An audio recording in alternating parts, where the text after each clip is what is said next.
March মাসের মধ্যে আমরা বেশ কয়েকটা মামলার তদন্ত রিপোর্ট পেয়ে যাব। আপনারা জানেন যে তদন্ত রিপোর্ট হাতে আসার পরেই কিন্তু আনুষ্ঠানিক বিচার প্রক্রিয়াটা শুরু হয়ে যাবে।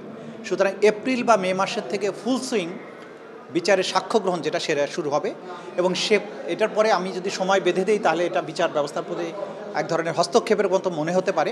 বাট আমরা আশ্বস্ত করতে চাই জাতিকে যে আগামী ডিসেম্বরের আগেই বেশ কয়েকটা মামলার বিচার শেষ করা সম্ভব বলে আমরা বিশ্বাস করছি এবং আশা প্রকাশ করছি। সুতরাং দেশবাসীকে ধৈর্য ধারণ করার আমরা আহ্বান জানাই এজন্য যে আমরা দায়িত্ব নিয়েছি 5 মাস।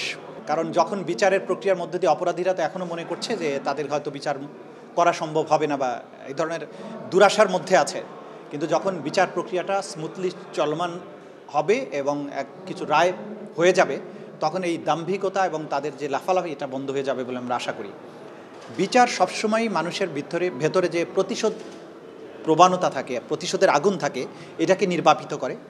বিচার অপরাধের রিকারেন্স বন্ধ করে। বিচার সমাজকে সামনের দিকে এগিয়ে নিয়ে যায়।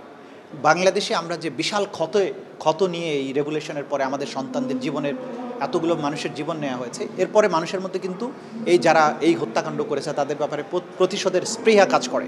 তো বিচার যখন হবে তখন কিন্তু প্রতিশোধের আগুন নিভতে শুরু করবে, সোসাইটি সামনের দিকে রান করতে শুরু করবে এবং ভবিষ্যতে কেউ এই ধরনের অপরাধ করতে আর সাহসী হবে না। সুপিরিয়র যারা আছে তাদের বিচারটা আগে করতে হবে, কারণ দেখেন একজন ব্যক্তির ক্ষমতায় থাকার জন্য এবং তার পরিবারকে ক্ষমতায় চিরস্থায়ী করার জন্য কিন্তু এই অপরাধের সূত্রপাত।